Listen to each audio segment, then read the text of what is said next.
So I haven't done a story up until now about the escaped inmates because by the time you hear some information, you turn around and find out that it's not actual factual. Like for instance, when it first came out that it was 11 people that escaped. I think that was on the shade room, and everybody believed that it was 11 inmates. Matter of fact, I want to bet off of that because I said it was 10. Somebody wanted to argue with me that it was 11, so I made a bet. Easy bet to win. And went and found the reliable source, and it said it was 10. 11, 10, what does it matter? Hey, I want to bet off of it. But you got to stop getting your information off the shade room and a lot of black sources because hell, just the other day was it like what's the day? Thursday. So like yesterday, story came down that it was that 9 out of the 10 people out of the inmates were captured, but now just say it's only 5, and a lot of them they don't know exactly where they're at. But anywho, wanted to do this one because there are 2 ladies who have been arrested because of this breakout, and story might just be interesting. But don't forget to like, share, comment, and subscribe. And when you do subscribe, hit the notification bell so every time I drop a video, you will be the first to know about it. Let's hit it.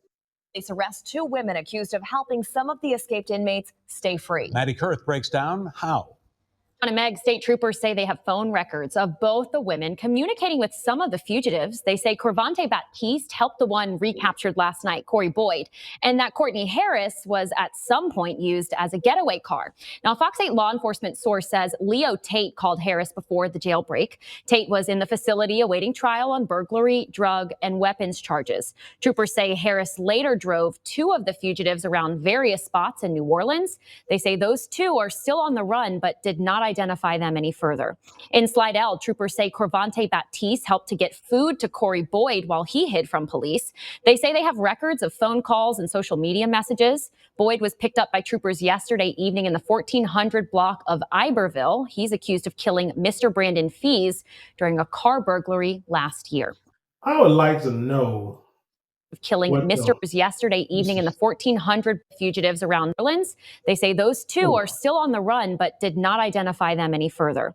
I would like to know the relationship between this woman who's in her, is she the one that's 38? And a 19-year-old. Is she family? They didn't say. If this brother has been in jail awaiting trial, they say they got text messages, phone records. Let's see. Hold on. Slidell, troopers say Corvante Baptiste helped to get food to Corey Boyd while he hid from police. They say they have records of phone calls and social media messages. Boyd was picked up by troopers. So phone calls and social media messages. I wonder if they were made while these boys are in prison, because you see a lot of videos now where inmates do like phone calls and got freaking Instagram pages and social media pages from inside. They're not even supposed to have cell phones or electronic devices. So I'm wondering, was she like a pen pal to this young fella, and somehow she got smitten by a freaking felon, and then he gets out, and now she's helping him with food and shelter, where he just got captured. So I'm sure he wasn't too far from her. Is how he got captured. But the other lady, she took a couple of the guys and drove them around, and now they're still like free, and they don't know where the 2 guys at. I'm trying to, like I said, I mean, this is like, I don't get it. Like I said, if they're not family, I don't get it. Maybe they're like girlfriends of the past. This didn't say. But like I said, there's more to the story than what they're telling, which I can understand because they don't want to mess up the case or mess around and not be able to catch the other guys that are out. I get it. But like I said, I'm just wondering, like, how is it that, I'm gonna tell you like this. Speaking to some people the other day about this story and about how there are rewards out for their captures. You had two older ladies saying that, was discussing it, and one said that she would turn her son in. It was another guy. It was a guy that was talking to, discussing it too. One of the ladies said she would turn her son in. Don't bring that mess around here. Yeah, I'm gonna turn you in because you committed a crime, you escaped. I'm gonna turn you in. The other two people, well, most everybody was saying that they would probably not turn their family members in. They might even give them a sandwich or two, but they wouldn't harbor them. They wouldn't allow them in the house. Like, look, you got to get that away from here. Good luck to you on the outside, but you can't come around here with that. Me, I don't know. I just hope I wouldn't be put in a situation like that. But I don't think I don't think I would harbor any family member that's like, escaped from prison. Dude, you in prison. No, you can't do that. Because again, that's going to actually put me in the cross that once they find you, and they will find you because you're going to be dumb enough to send text messages, calls, try to contact people and they're going to eventually, well, shoot, my house would be the first house that they would probably be watching because if I was like your father or whoever. So now you can't come around here. Uh, and some people might feel like that's the wrong way to think. It's cold blooded. How could you do your family like this? But here's the thing. Here's how I look at it. Speak on the word love. People will probably be quick to say that I wouldn't love my family members if I did that to them. I wouldn't care about them. But on the same token, how do they feel? What would you say how they felt about me? Because if you escaped from prison and you came to my house, you are looking out for survival. You are not thinking about anyone else but yourself and getting your next meal. You can say, "Oh, I just want to see you, one last time." I don't want to freak that out. I don't want to hear that because I come visit you whenever I feel like it. Um, you come up with every excuse, do all kind of explaining as to why you have showed up here. But knowing that you show up here, they're gonna come after you here, and now you're gonna bring all kind of bad energy and negative things here and disrupt my life because of the choices that you made, and that's not fair to the rest of your family. So you are not showing love by bringing it here. You're showing selfishness, but I'm showing love to everyone around, including you, because I'm like, you need to go turn yourself back in. You committed a crime. You need to face the punishment. You're charged with the crime. You need to go face the judge. And if you committed it and you found guilty, you need to serve your time because you chose to make the choices you make, not me. I've told you. I've tried to teach you, try to do my best, as people say. And it turned out the way it was. I sure hate it for you, but you got to go back. But you can't bring that around here. If you love me, you won't put me in the cross like that. Yesterday evening in the 1400 block of Iberville. He's accused of killing Mr. Brandon Fees during a car burglary last year. Now, the two women each face one count of accessory after the fact. In Louisiana, that's a felony, punishable by up to 5 years in prison. Now, 5 inmates are still out there, and investigators say they're getting help to stay ahead of law enforcement. Attorney General Liz Murrill says her message is simple: help the escapees, and you will end up behind bars. If you help them, you will be prosecuted. You shouldn't help them. The more help that they get, the more charges there are going to be. Is it really worth going to prison over? The first arrest for allegedly helping in the escape came earlier this week. Jail maintenance worker Sterling Williams faces 10 counts of simple escape and 1 count of malfeasance in office. Williams claims one of the escapees, right there on your screen, Antoine Massey, he says he threatened to shank him if he didn't shut the water off to the cell's toilet right there. Williams' attorney, Michael Kennedy, says his client shut the water off to unclog the toilet, not to allow the men to cut the pipe to freedom. Bashir. Well, somebody lying. Is it me or my lawyer? Interesting. Now, here's the problem with that young brother. See that right there, too easy, LOL. You can LOL, you can say easy, but you don't use the right form of two. The education system and parents have failed these children dramatically. But back to the maintenance guy. He can say whatever he wants to say. Try to be a victim. He can say the guy wanted to shank him or what have you. Okay, I get it. Certain jobs you are required to do certain things. Prison is no different. In the medical field, no matter what your religious beliefs are, your spiritual beliefs are, your personal beliefs are, when you work at a hospital, especially if it's public or any kind of clinic that serves the people to save lives,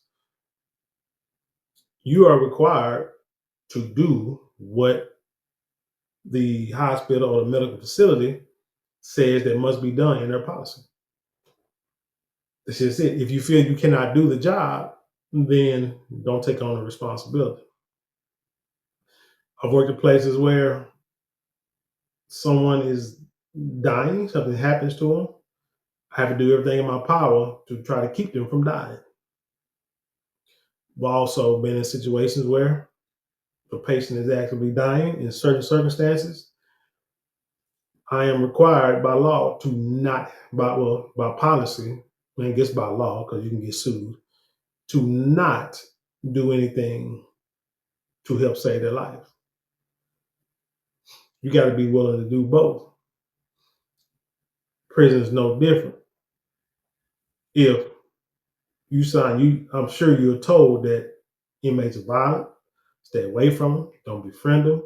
They will try to manipulate you. They'll try to be friends with you just to try to get something out of you, whether it be commissary, whether it be drugs, you know what I'm saying, sending money to their families, get into relationships with you, whatever the case may be, not to be, you know what I'm saying, not to have relationships with them. Look at them and treat them like inmates. Don't get too close to them. When you get too close, your life in danger. We'll try to do what we can, but you're pretty much at the mercy of that inmate until we can get the team in with the tactical team or what have you in there and to try to save your life. But if we have to take lives and you are there to protect the majority of the people in this prison, that's what you got to do. You cannot facilitate an escape. For prison, we do not negotiate with terrorists. So with prisoners, is probably what they tell them. And dude probably say, "Oh, it's fine. I got a job. I don't care." But then something happens, and then you have to make a life or death choice. What are you gonna do? And he did the wrong thing. So that's why because he's held to a different standard. We probably can't understand it out here. You know what I'm saying? Out here in the civilian life, in civilian jobs. But he's probably held to a different standard as to what he can and can't, and what he should and should not do while he's in that prison. And so he helped somebody escape. And people can say, "Oh, well, they say that he was threatened." Yeah, but then why did it take anywhere from 6 to 8 hours before they realized that these people were gone? You see what I'm saying? It's like that was his downfall, really, right there. Once it happened, once he turned the water off, or he could have notified somebody. I'm sure he had some way of notifying somebody within a matter of minutes. Once they started getting out and gone, because they didn't, because he could have easily been deleted. You could have turned the water off. They could have broke behind the toilet and then shanked him and took him out. They could have easily done that, but they didn't. So that's what the law enforcement are going to look at, and the reason why he got 10 counts. Like I said, he might have just shut the water off once, but you facilitated the escaping of 10 inmates. So you're going to get hit with 10 counts. You hope that your sentence will be concurrent and not consecutive, but we shall see. Sheriff Susan Hudson launched an internal investigation into her own staff, believing the inmates had more help from the inside. So far, a total of 4 OPSO employees were suspended without pay. Meg, back to you. From the quarter shows 3 of the escapees dressed in white just about an hour after the jailbreak. Investigators have not confirmed which escapees are in that video or if they are among those still at large. Gabby Killett has those details and updates on the hunt for the escapees. 3 escaped inmates take a stroll down Barone Street in the aftermath of their escape early Friday morning. So they kind of reached the point or defeats the point that, or what people were saying, that asking were they all together or did they separate? And I think Dog the Bounty Hunter said that usually they'll break up into groups of 2 or 3 and they'll split up. They might meet up again later, but that's right now. Once they break out, a couple of them stay together, and to try to not to try to blend in with society. You don't want 10 people walking around. That's just going to look obvious, putting eyes on yourself. These people are going to be caught. That is a given. NOPD Superintendent Ann Kirkpatrick says with 5 of the men still on the run, investigators now believe 2 of them could be out of state. She wouldn't identify which men they could be, but says law enforcement is investigating up to 80 Crime Stoppers tips a day in the case. But obviously, we're still getting actionable reports. And when I say actionable, that's how I would distinguish it. There's something in the report that is enough meat that we could either get a warrant or enough to go check out the situation to see if there's any legitimacy to a presence of someone being there. Sometimes, she says, the tips are a dead end. There's going to be a lot of times in which we'll follow up and it didn't lead to, obviously, an arrest. CEO. Yeah, that happens. We all know that happens. Back to the camera. We always say that anybody who commits crimes nowadays got to be silly or just ignorant because there are cameras and digital markers everywhere. The guys that got caught after they were, hooking up with these 30-something-year-old women got caught, with cell phone records, text messages, social media posts. All that stuff is pinged and pointed, and people can come and find you easily. It's just too easy to track people down, which is why I guess they sell the Go Dark bag, what's we call it, Faraday bags for these cell phones and these key fobs, so that you can so you can block the signal. Hell, I got a wallet that has the what do you call it? I don't know, the little thing. I guess the Faraday screen on it, or that keeps people from stealing your information off your credit cards and stuff like that. Little thin little wallet, stuff like that. I mean, unfortunately, that's what we've come to today. We've come to. But anyway, back to what I'm saying. Cameras.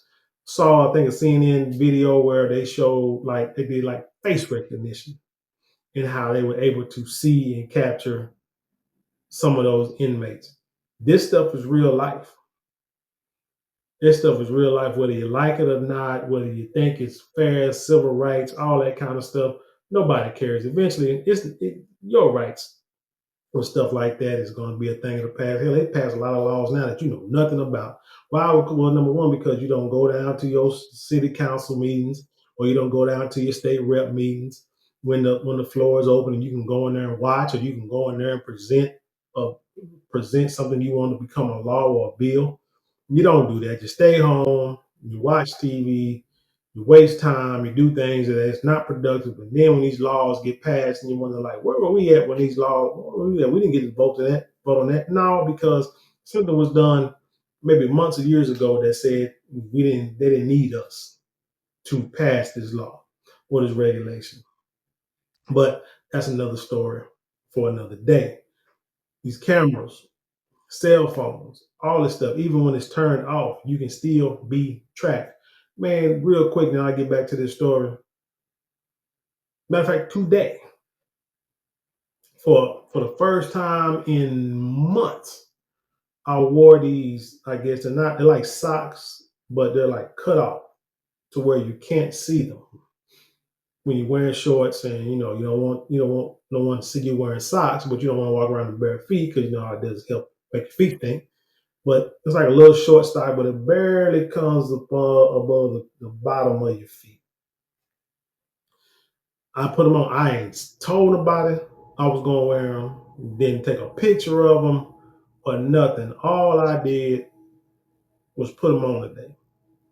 Went out, ran a couple of errands, came back, took my shoes off, kicked my feet up on the table, and had the socks on. Now, I have my phone with me, and I'm scrolling through my phone looking at stuff, Instagram, social media. And while I'm scrolling, guess what pops up? An advertisement for those same type of socks. Never seen it before today. And like I said, I didn't say nothing about them. I didn't send a picture of them. I didn't do nothing to them. But they say that these cell phones take pictures of your surroundings throughout the day, especially like iPhone. I don't have an iPhone, but I'm quite sure Samsung does the same thing. Your television records you. Smart TVs, smartphones, I'm sure recording you. Like I say, even when your phones are off, they can still track you. You know that when you talk about stuff and your phone is not, and you're not even on your phone, you start talking about stuff, you pick up your phone and scroll through it, advertisements of what you're talking about, if it's a viable subject, will pop up on your phone and you'll be like, man, they must be listening to us because we were just talking about this. Yeah, they are. So again, like I said, there's a whole nother video for a whole nother time. But again, we're talking about they're able to track these guys down. Eventually, like the old lady said, they're gonna catch them eventually. Whether alive, they don't catch them alive. I mean, they're gonna be deceased somewhere. The one brother, I forgot his name. I can't. If I see a picture, I'll pause it. But they said he escaped like 4 times, and even one time he was found not too far outside of Dallas. That's why they think that a couple of guys are in the Dallas-Fort Worth area. But let's continue. Crime Stoppers Darlene Costanza says other tips are meant to intentionally throw off police. This is not a game. So if you're sending information to try to mislead law enforcement, that is serious. Mostly, the tips help law enforcement rule out and corroborate. So, like, how did they know that these were the inmates? Well, you ever watch what's the show, See No Evil, on like the Crime TV network? I don't know if it's the exact channel, but you know, one of them channels. They'll like start somewhere wherever like the crime happened. Okay, so they escaped the prison.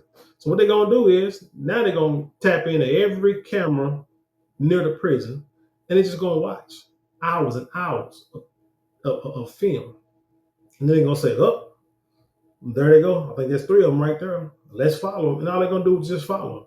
They're gonna follow this camera as far as they can, and then like if they feel they haven't got them, they might put like they'll put this out to help, so the public can say, hey, if y'all saw these guys, y'all know which way they went. It's on the third, but that's all they're gonna do.